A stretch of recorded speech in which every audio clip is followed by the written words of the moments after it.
Hello everyone. Today we'll talk about the capital structure, and this video explains you something regarding capital structure which you should know before knowing the capital structure theories, which is the part of your syllabus. Okay. So starting with the capital structure, what is capital structure? Capital structure,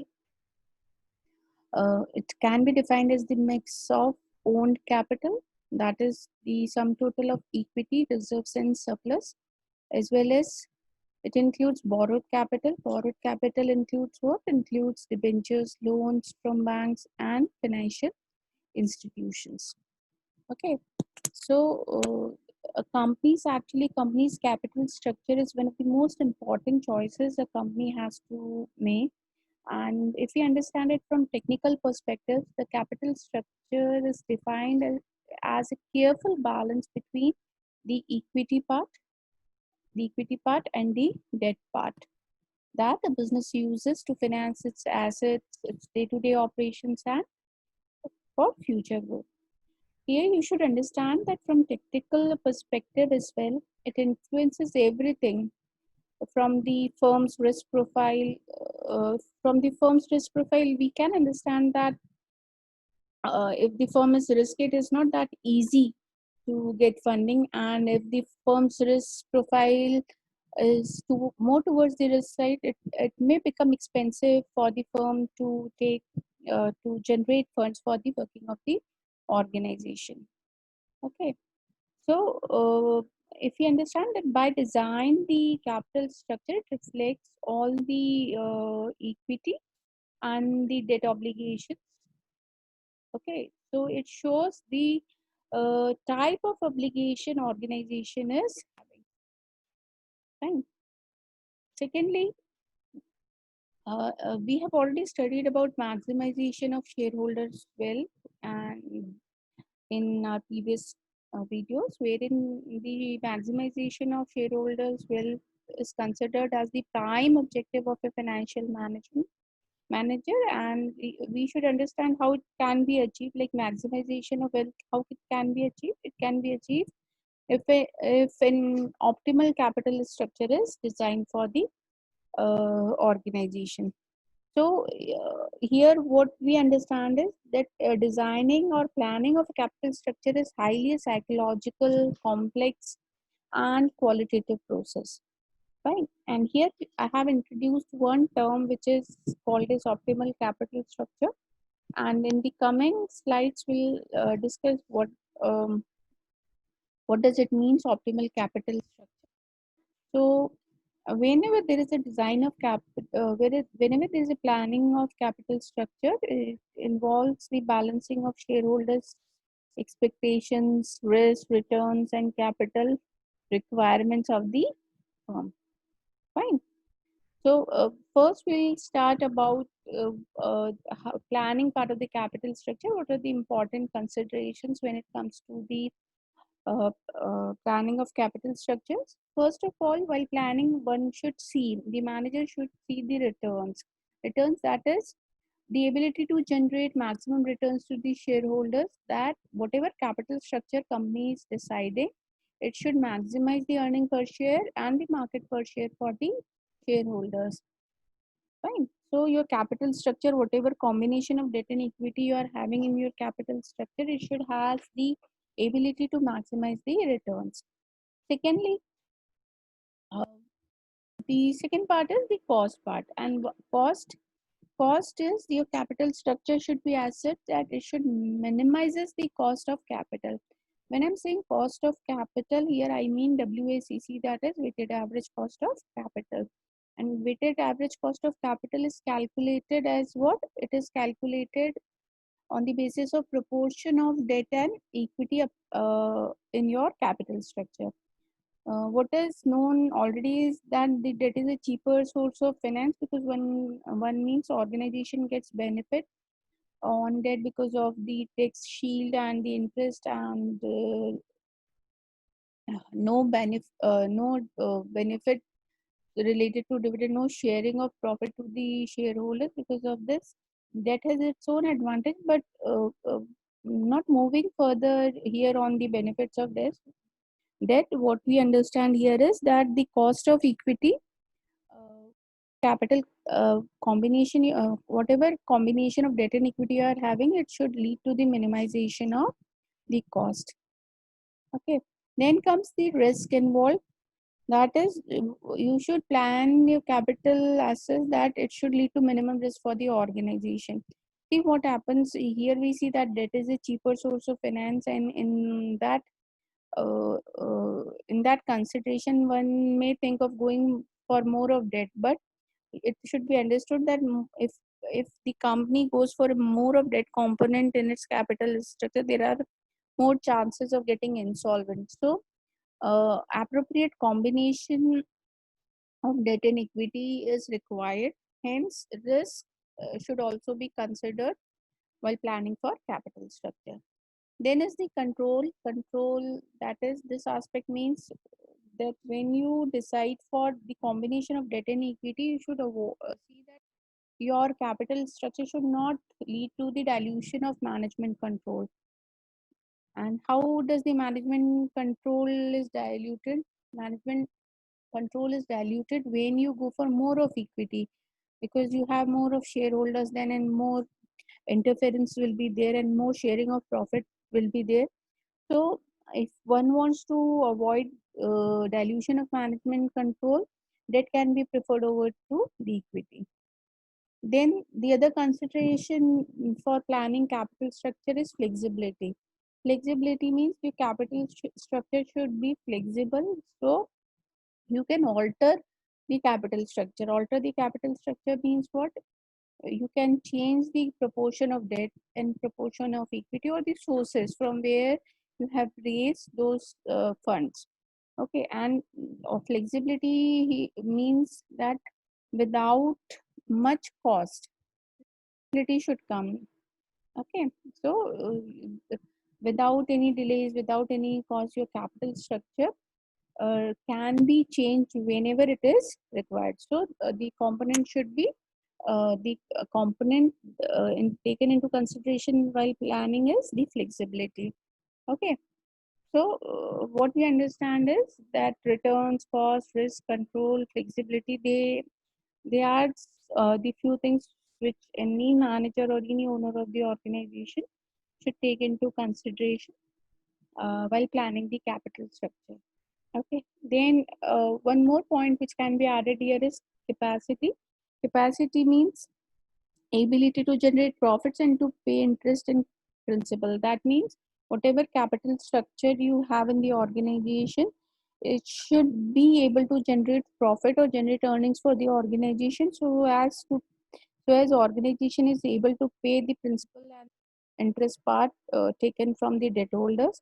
As well as here, it should be considered that the dividend of your capital structure should give you enough earnings, so that your earnings are left for shareholders as well. Okay.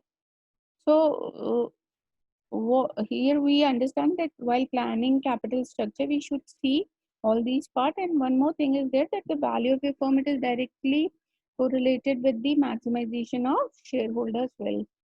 Okay.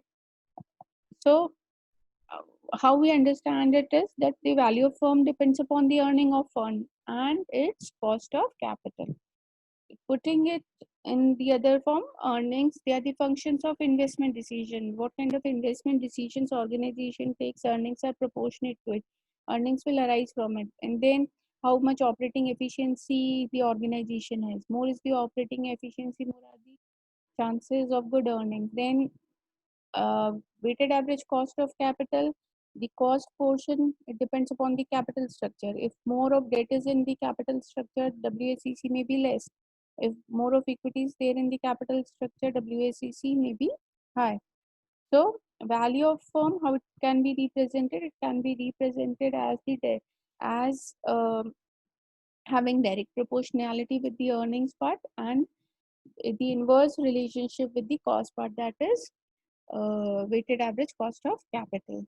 So what we see is that value of the firm, it varies due to changes in earning as well as the cost, that is WACC part, or part or both. Okay. So capital structure, if you see, capital structure cannot affect the total earnings of a firm. Capital structure, but it can always affect the residual shareholders earning for the firm.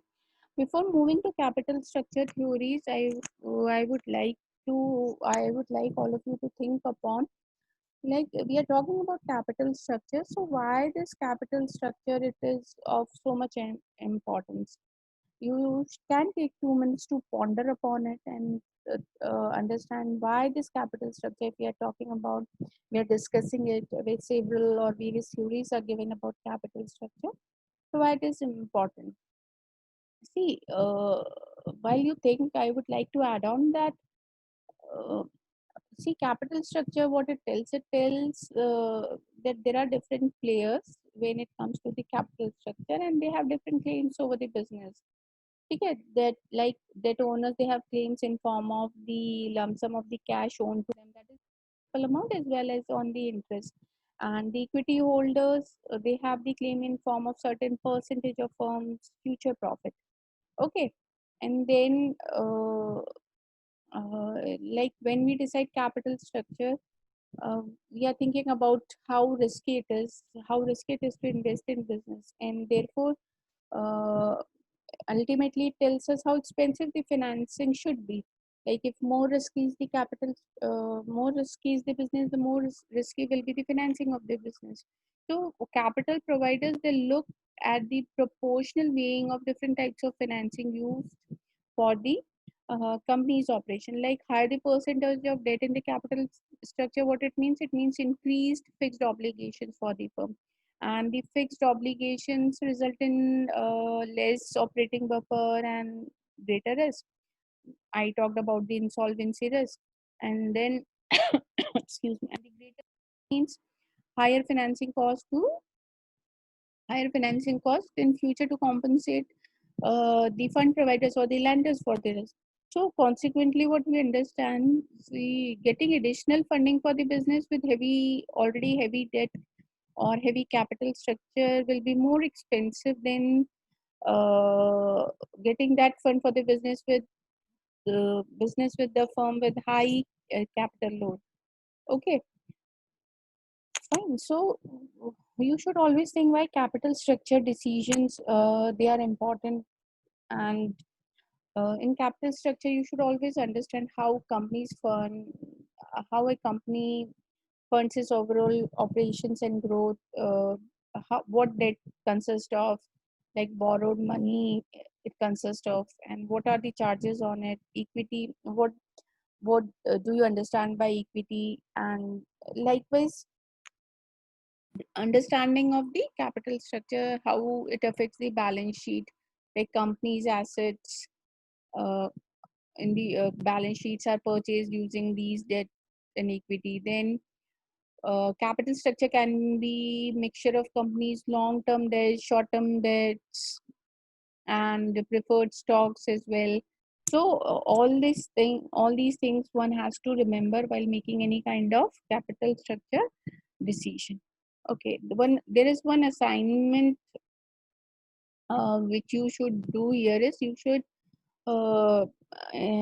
always ponder upon or research for more different sources of the funds for making capital, and you should write what are the obligations uh, when in any organization raises funds from these sources. Okay, so this is the assignment for you, and the other another assignment which you can think for a minute is that is, what is optimal capital structure. Okay, I have used this word in the slide, like in the slide the word optimal capital structure can be seen. So you can take 30 seconds or 1 minute time to think what can be the optimal capital structure definition. Okay, meanwhile you are thinking, you can pause the video and write down that in your copy, and I'll discuss it here that optimal capital structure of a firm is the best mix of debt and equity financing. And why it is best? Because it maximizes the company's market value and minimizes the cost of capital. That is maximization of value and minimization of capital. Any combination of debt and equity which leads to this. So debt financing, if we understand, it offers the lower cost of capital due to its tax advantage.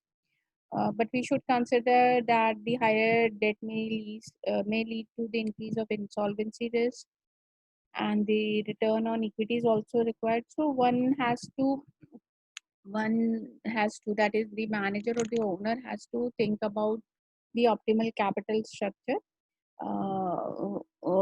That is the appropriate combination of debt and equity, which may maximize the firm's market value and minimizes its cost. Okay. Uh, Further, we'll talk about the capital structure theories. Though the detailed parts of capital structure theories I'll explain in the next video, but the basic part we should understand here only is like what do capital structure theories actually talk about, because capital structure theories uh, they are they have to be explained in detail. So, starting with the point, like what capital structure theories actually do. Actually, capital structure theories, uh, and the capital structure theories, they try to explain that which combination, okay, which combination of debt and equity is good. Or first, I'll start with the simple explanation, and that explanation, like capital structure theories, they try to explore the relationship between the company's use of debt and equity financing and the value of firm. That means what? That means the capital structure theories try to explore the relationship between the capital structure.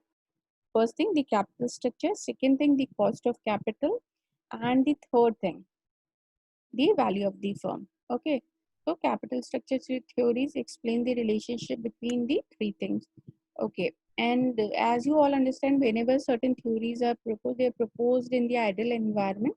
So there are many researchers who have come up with different capital structure theories, but they all came up to these theories by making certain assumptions, and after making those assumptions they have proceeded with their theories. So first I'm talking about the common assumptions. Those were taken into consideration by different researchers. Like this very first of the assumption is that firm uses only two sources of fund. That is, while deciding about the capital structure, firm only uses of capital, two sources of capital. One is debt and second is equity. And the second point of the assumption says there is no change in the investment decision of the firm during the year. Once company is taking the decision, once it is decided, once the debt equity combination is decided, then further the company takes no change in the investment decision. That is, the total assets of the firm, they remain the constant. And the third assumption is there is 100% dividend payout ratio. That is, retention ratio is zero and company does not retain anything with it. Okay, and another assumption is that the business risk of the firm is not affected by financing mix. Like whatever financing mix, whatever debt equity combination a firm is using, it is not going to impact a business risk, the kind of business you are running. And the most important one, that is, there are no or personal taxation. You should understand here that these are just assumptions. They may be right, they may be wrong in the present context, but when these theories were given, these assumptions were taken into consideration. And then, so in the next session, what we'll do, we'll study about the different capital structure theories. Thank you.